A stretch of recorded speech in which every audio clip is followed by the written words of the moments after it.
The Douglas Coleman Show is made possible with support from Seth David Radwell, a recent guest on the program and author of American Schism, How the Two Enlightenments Hold the Secret to Healing Our Nation, released this past July.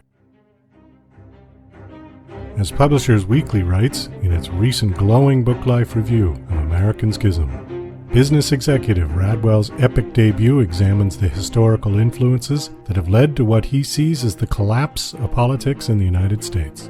Seth Radwell makes the case that the current chasm between the American right and left can be traced back to the 18th century's Age of Enlightenment and the basic tenets of liberty, equality, and reason. American Schism provides a historical perspective that can help us fight today's unreason with reason and bridge current-day divides. American Schism by Seth David Radwell is available at Amazon, Barnes & Noble, and wherever books are sold. For more information, go to americanschismbook.com. It's time for the Douglas Coleman Show. Mr. Smooth and Savvy is joined by guests from all walks of life. From the entertainment industry to authors to political and social commentators, the famous and not so famous, the controversial and the light and fluffy. We have it all. Now, here's Douglas Coleman.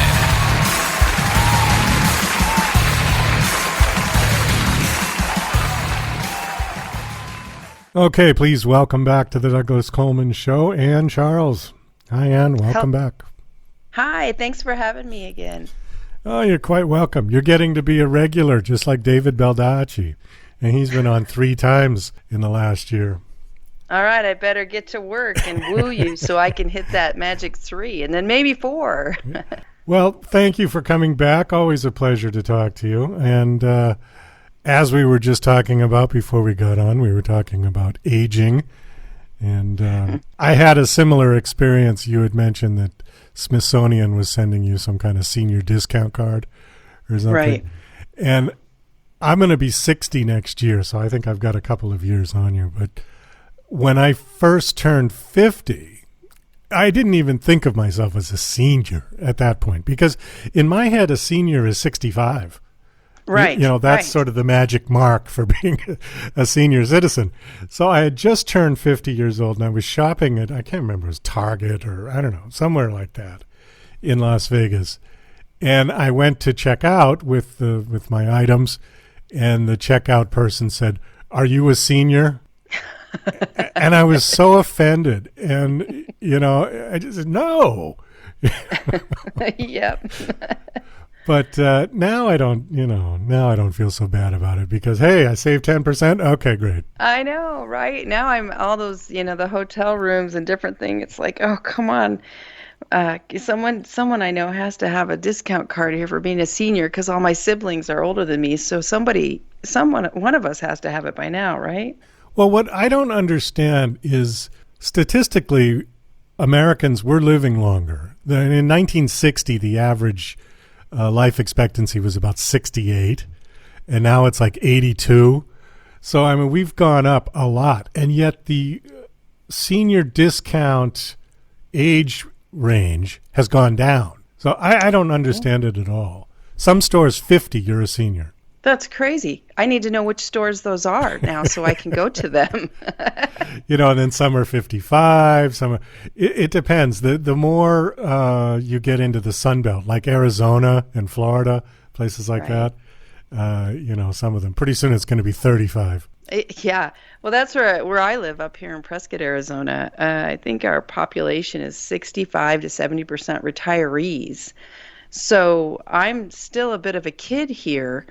But that's changing quick. And now I'm, when I was a younger person in my early 20s, I didn't want to live in Prescott because I thought that's where all the older people live, But now I'm like, yeah, great. There's all these services here for people over 50. This is awesome. Now, I thought you lived in Montana. No, I'm up in the mountains in Arizona.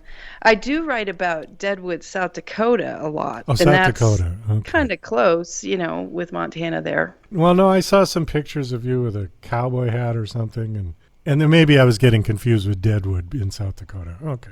All these interviews, they just run together in my head. I'm sure you're like the old rock and roll bands that would tour every night they're at a different city, and then they go, hey, Cincinnati, when they're really in like New York, and everybody boos them. Boo. I think that's it. Yeah, I got to slow down. 10 interviews a week just gets to be a little much. Wow. Yeah, I bet. But I'm trying. Well, it looks like you're busy as well here. Now, I haven't even heard of this series. Jackrabbit Junction? We never talked about this one before. No, this is one that, and I'm working now on the 6th book in this ongoing series. So, yeah, I've spent the last couple years building more of the Deadwood mystery series and the Deadwood Undertaker series that I write with my husband. So now I'm taking a break from Deadwood and going back to some of my other series to catch them up. And this is one of them. It's been here. I think the first book, Dance of the Winnebagoes, was published back in 2011. It was the third book, I believe, we published. So it's been around a while. It got put on a back burner for a year. Dance of the Winnebagoes. I love that title. That sounds like something from the senior topic we were just at. Well, it kind of was. What happened was, years back, traveling through Arizona when I still lived up in Washington, and passing some of the big RV parks in the winter and just being amazed by, they were cities, around these RV parks. It was really interesting.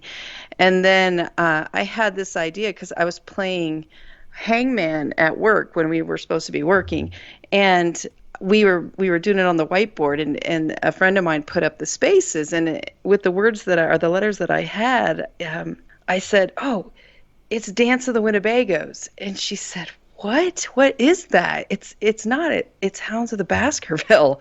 So it was totally Close. off. Yeah. But I said, "Yeah, but isn't that a great title, Dance of the Winnebagoes? It's a lot of fun." So that was kind of the start of it all was. A game of hangman, and it just built from there. And then I have the most fun with titles. It's one of the things that I love to do in writing is take time and think of a fun title. And this series is really, I always say it's wild and woolly. It's more adventure, some suspense, humor, lots of humor. So it's not quite the paranormal of some of my other series, but Jackrabbit Junction Jitters, The Great Jackalope Stampede, The Rowdy Coyote Rumble, The Wild Turkey Tangle, In Cahoots with the Prickly Pear Posse, and now Jackrabbit Jingle Balls. So they just roll off the tongue, don't they? Yeah, the titles are amazing. And I'm looking at the covers, and every cover has a skeleton on it. Yeah, it's Sam the Skeleton. Okay, so tell us about the skeleton and just give us a little overview of the series generally. So Sam comes into play he's part of the mystery of Dance of the Winnebagoes in the first book. So you meet, the skeleton dude a little bit there. He's not, again, this is not paranormal, so it's part of the mystery. And if you look at the back cover, I'm not giving anything away when I say that Claire Morgan, the heroine, finds a femur out in the desert, and it's human, she can tell. So that's kind of where Sam comes in. And we actually, the first 3 books were put out initially way back when with slightly different covers where it just showed, kind of a female holding different parts of the mystery, like a bone or different things for different books.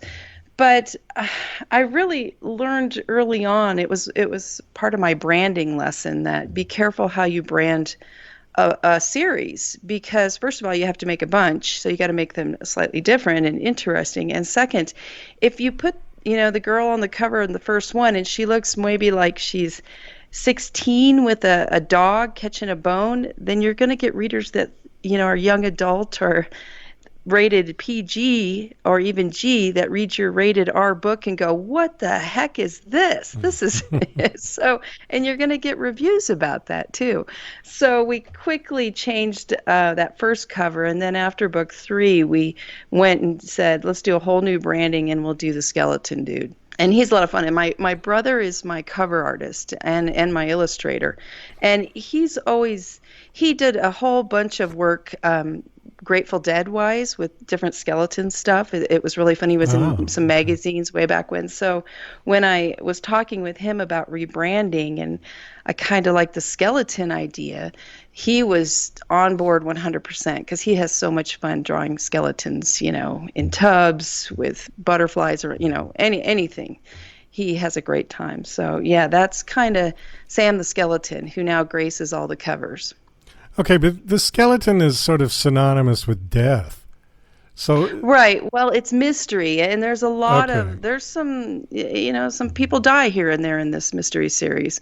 So it's that kind of brings in I'm hoping the mystery element, the suspense, that kind of a thing, and humor, because if you look at the skeleton, he's not, scary, menacing skeleton. He's more in funny clothes and stuff. Well, and he's smoking a cigar. And he smokes a cigar. Yeah, see, that again, the Morgan sisters, which are the stars of this series, they're wild and woolly. It's kind of a crazy, they're in and out of jail sometimes. It's just a lot of humor, action, adventure, treasure hunting. This is a book or a series where I'll often reread Treasure Island before getting started to get me in that treasure hunting mood, because there's treasures hidden throughout the desert in southeast Arizona because of who was there before them. And he was a criminal, and he was skimming off, his black market, criminal dealings. And so he was hiding stuff all over the place.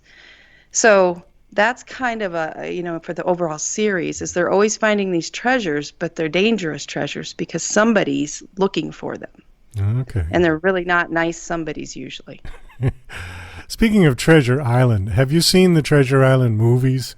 Well, wasn't there one recently with Kenneth Branagh? Was that Branagh? Am I saying that right? Branagh? I think so, yeah.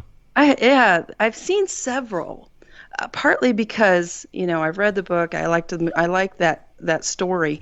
And also lately, because I think in elementary, one of my kids had to do a report on Treasure Island, and they were being lazy. And so we watched the movie. Okay. And then I told them where the movie was not quite like the book, so they could get that report done. Well, I was just trying to figure out which one was the best one, because there's been several of them. And there's a couple that were done like in the 40s and 50s. Right. So I don't know. People have their preference of which Treasure Island they liked. I haven't seen any of them, so I don't know. You've read the book, though, probably, right? I know the story. I don't remember reading the book. I may have read the book in junior high school or something, but again, it's like those rock stars. I just can't remember which city I'm in. Right. And you and I are getting older, so that means we remember less, too, all the time, right? Well, I remember what happened, sometimes 50 years ago, but 5 minutes ago is tough sometimes.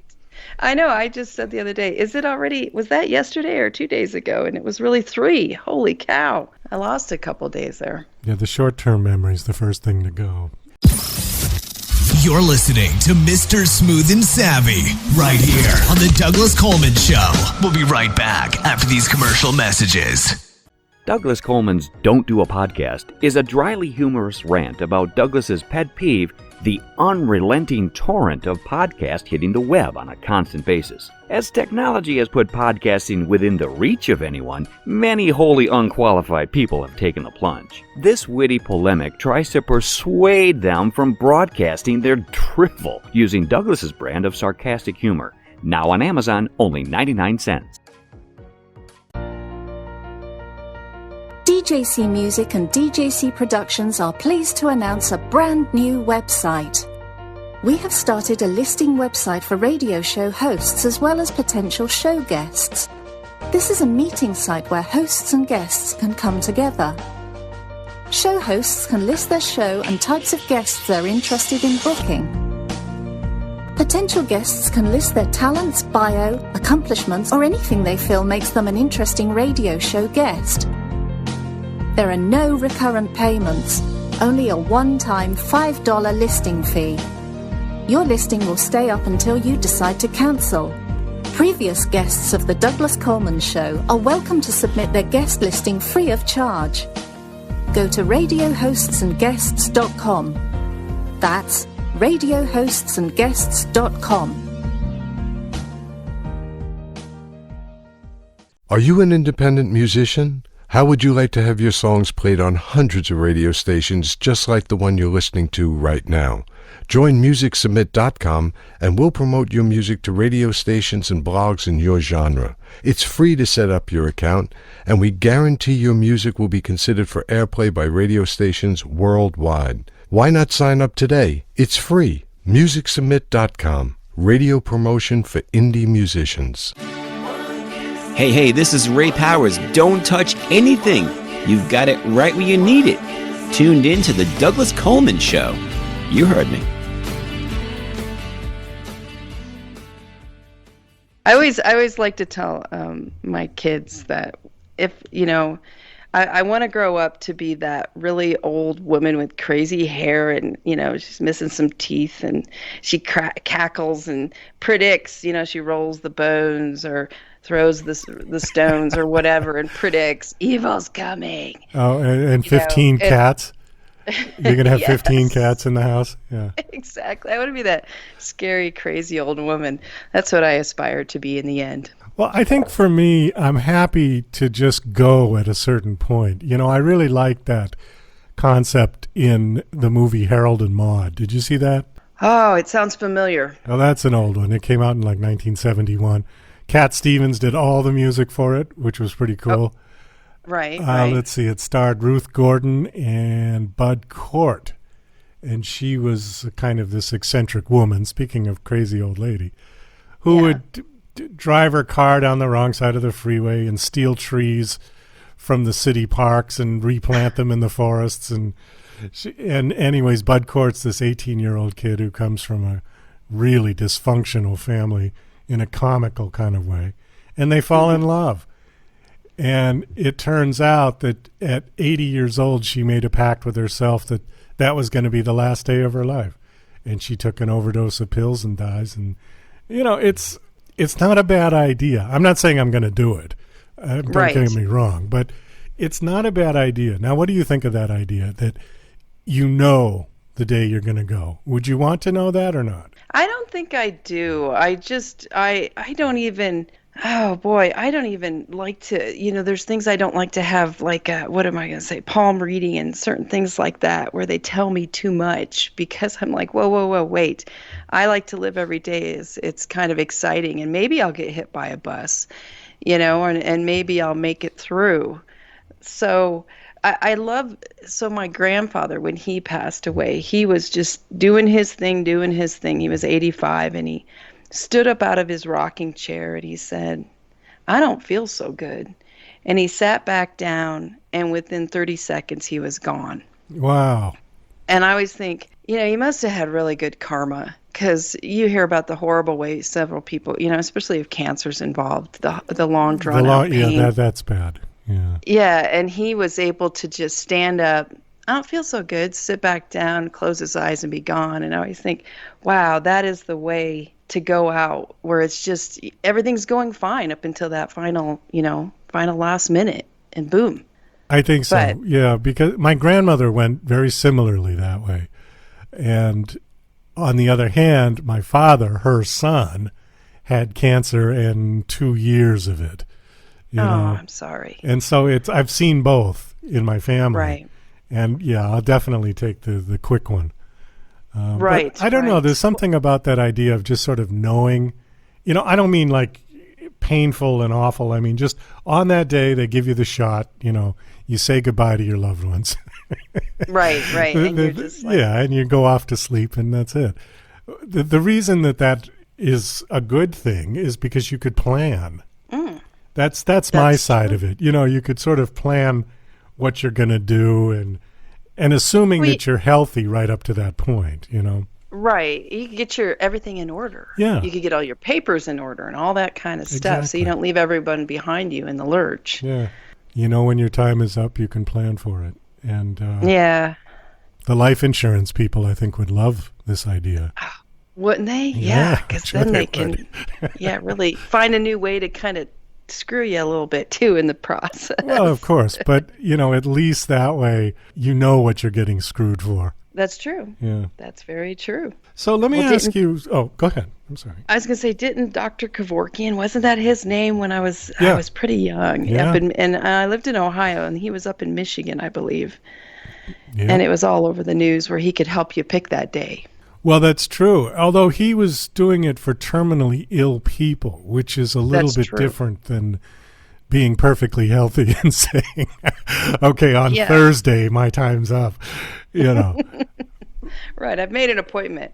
Yeah. But see, like when I saw my father die this long, awful death of cancer, and this was a long time ago. I don't even know if Kevorkian was around at that point. He might have. But that wasn't an option. And it would have been nice if it had been, because I know my father would have taken that option. Because it was ridiculous. He couldn't walk. He was, and he was just barely 50 years old. Oh, boy. Yeah. Wow, he was very young. He was real young. Yeah. But man. He got this terrible cancer. And back then, this was 1980s, early 1980s. So the treatments that they had for cancer were not like what they have now. They've made leaps and bounds since that time with technology. Right. But back then, it used to be a death sentence, right? You had any kind of cancer, pretty much. It seemed like. Yeah, pretty and it much. was like no chance. And now, it really depends, If they get it early. If they get it early, you've got a pretty good chance these days. But with him, they got it somewhat early, but then it regressed and then it moved. And it went from the stomach to the bones. And once it got in the bones, then, that's it. Radiation is your only option. And he said the treatment was worse than the cancer. I've heard that time and again from family members that have had it, that some are still around and some have died from cancer. But the treatment is always, if you could make it through the treatment. And those who do it once tend to say, I won't do that again if it comes back. Yeah, quite a few people. Jackie Kennedy was another one who just after one or two treatments, she said, you know what, forget it. And she was only in her 60s, I think, when she died. Yeah. So, but that's what I mean. It's like, if you could, I think that should be an available option for people that are terminally ill. I mean, we do this for our dogs and our cats without thinking about it. I don't buy the religious argument. I'm sorry.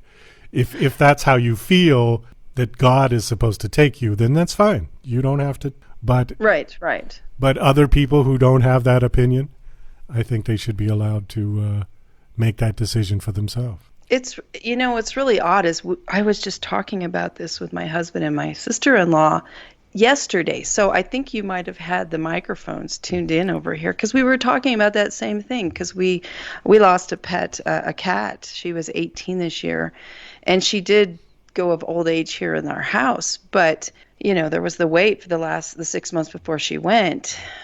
Should we go take her and have her, put down? I don't know. She has such good days. And you go back and forth. And yet, we can help ease them out when they're in pain all the time. But yet, our family members that are dying in horrible ways, we can't. No, and it takes like a massive court order and all kinds of legal documents even to take somebody off life support. If they're, beyond, if they're in a coma. You have to have, what is it called? A living will or living trust or something like that, where you've already have to have predetermined that. In the event that I'm hooked up to a machine, I give power of attorney and authority to my son or whoever, right? Right. It's a big mess.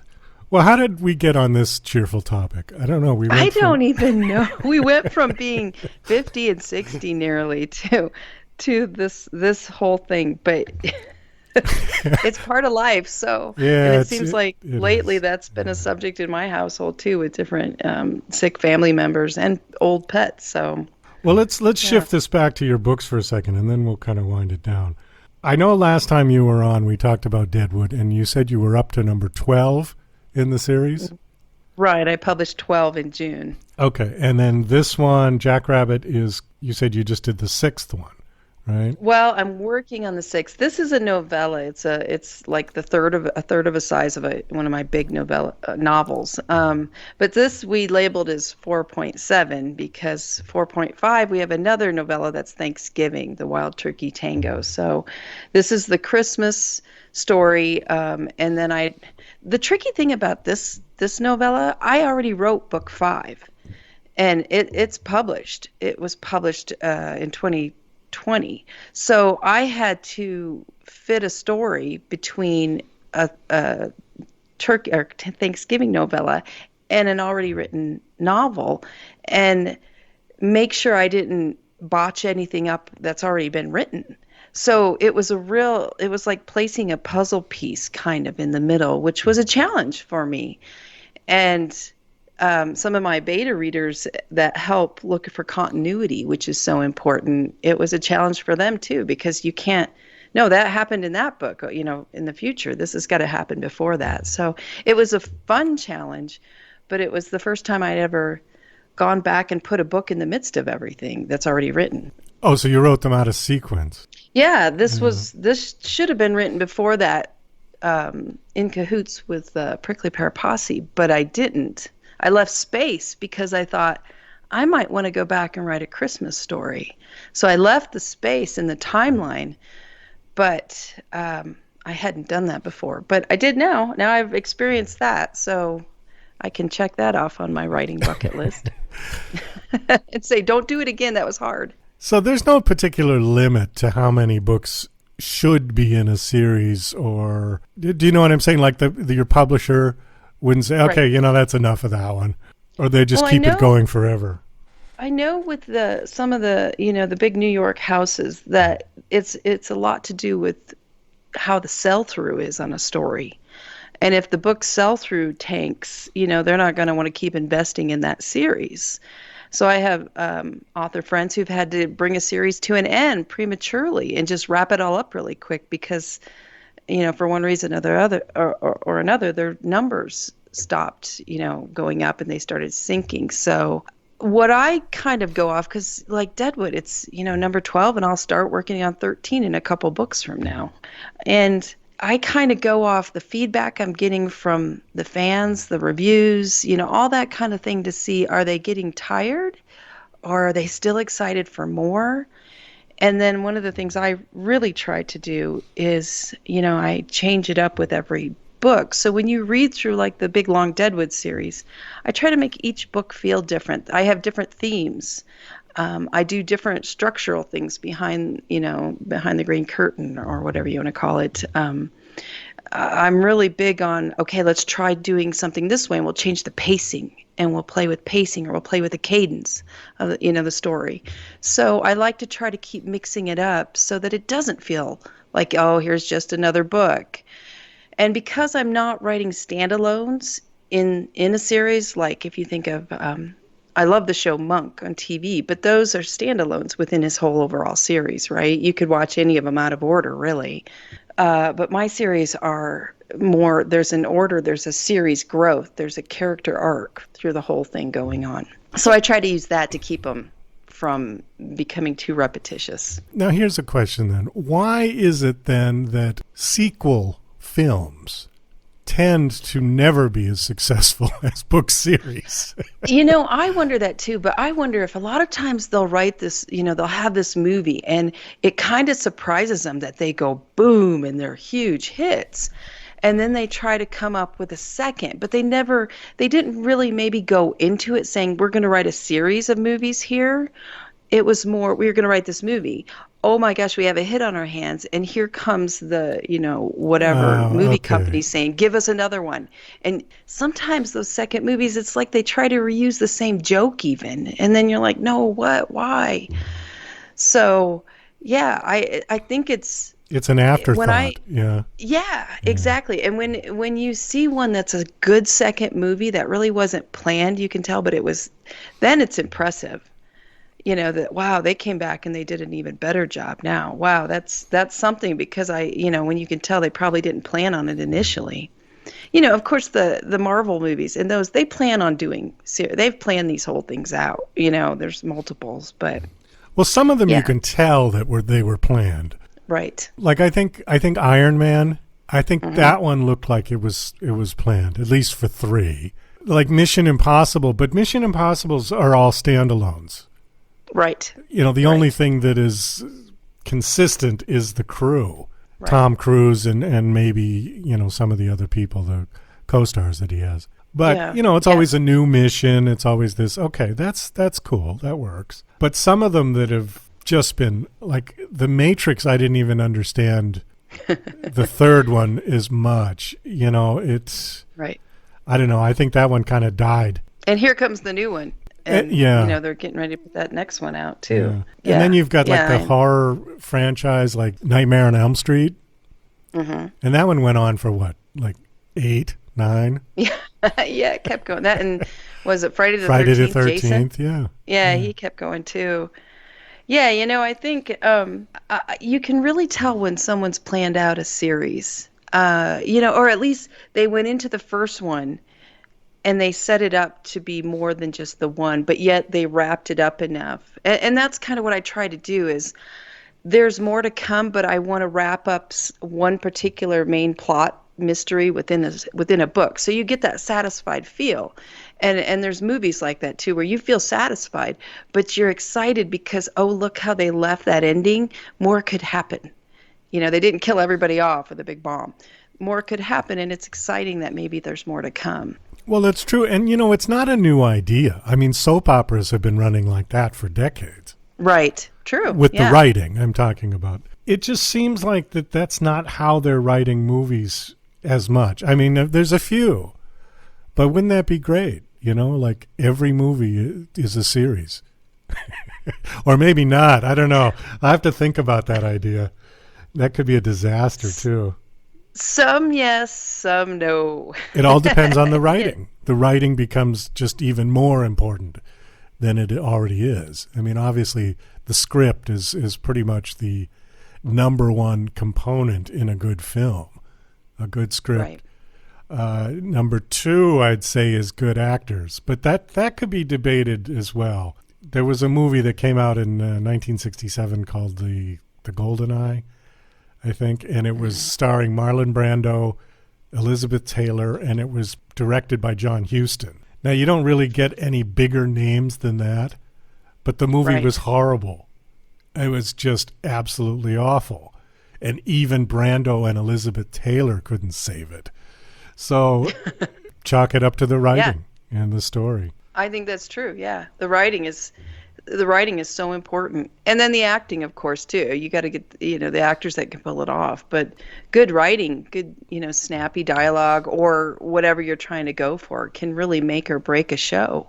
Yeah, absolutely. And you can even have, I would take this statement one step further to say you could have great writing and mediocre actors and still have a good movie. But if I think so, yeah. Yeah, but if you've got bad writing, you can have the best stars you've got, and it'll still be a bad movie.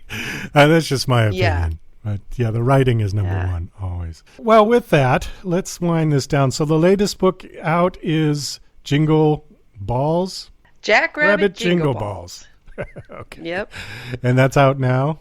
It's ebook and print are available as of Black Friday. So what is that? November 26th. I can't remember. Okay, just a couple It's the big shopping day. So those will be available. And the audio is wrapping up, and I hope to have that out in December.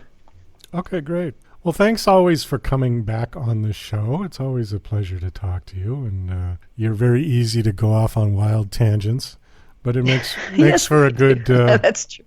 Makes for a good interview. Always does. It makes for fun, that's for sure. I always enjoy chatting with you. It's always fun to go off topic because, you know, as much as, I want to sing about, you know, here's the book, here's this going on, it's so much more fun, I think, for us to just be able to converse and talk about everything and anything under the sun. Well, I agree. And also, you know, I do a lot of interviews with authors, and the one thing that I try to stay away from is doing one of those 2-hour sort of author shows where you dissect their books chapter by chapter by chapter. And by the time that you're done, nobody wants to buy the book because they feel like they've already read it. Right. Yes, that's true. You want to give people a teaser. I mean, speaking of movies, that's why movie trailers are like a minute long, because you just touch on these little things, and that's it. Okay, anymore, you got to go buy a ticket, or you got to rent it or stream it. I don't know about you, but I often, when I'm listening to someone, and if I'm trying to decide if I want to buy a book or not, what they're like makes a difference for me. Oh, yeah. Does my sense of humor match their sense of humor? Are we going to, do I don't know, do I enjoy listening to them talk just about whatever? And if so, then there's a really good chance I'm probably going to like their book too. And so that's one of the things I listen to often when I listen to podcasts or interviews or watch an interview with an author is, I really like them. I'm going to try their books, because I just like them. Oh, exactly. Well, that's like salesperson 101. If they like you, they'll buy whatever you're selling, basically. I mean, right. That's when you get people that go to those sales schools, it's all about presentation. Yeah. Yeah, but at the same time, there's people that, they'll pick up my book, and they don't know me or anything about me, and I think I'll read this, and I don't want them to go into it and not know, listen, this is my sense of humor, and this is how the story is going to come out sounding, so I try to talk to them always a little bit, just to, make them laugh and joke around a little bit, just so that they don't go into it cold and expect, I don't know, To Kill a Mockingbird, and out comes Anne Charles wackiness. So, do you think most people buy books based on the author or on the genre? I don't know. That's a really good question. I think there's people that the people that are wonderful and they read, hundreds of books a year. Sometimes they get into a groove of, this is the genre I like. And, I'll hear that when I'm hand selling at some event. Well, I like this genre. Do you write, this kind of a thing? Do you write cozy mysteries? And I'll say, no. Cozy mysteries are wonderful, but please don't pick up my book and expect a cozy. There's edginess in there, there's a little language. There's some other stuff going on. So I think people get into grooves of what they're comfortable with, and that's all they want. Well, I do find that question interesting, because it seems to me that the more famous the author gets, the bigger the name of the author is on the cover. Right. In relations to the title. Yeah, I've seen that too. Yeah, an unknown author, the title is huge and the author is in very small font down at the bottom of the page. And when you're famous, your name goes on the top of the page. I know. I'm waiting for them to start turning books sideways for the landscape and then just doing a huge author name landscape so they could make it even bigger. That's funny. Yeah, that would be a strange book to try to read in landscape, because it would remind me of like an auto manual. Oh, yeah. Have you noticed that your car manuals are always in landscape? Right, Yeah. right. Well, this was the longest goodbye in the world. Give out your website, please. Sure. It's www.anncharles.com. And there's no E in Anne. It's just ANNCharles.com. All right, great. Well, Anne, thank you very much once again for coming on the show. This was a delight. Best of luck with your jingle balls. I hope it does very well. Thank you. That sounds great. I love that. Thanks for having me on again.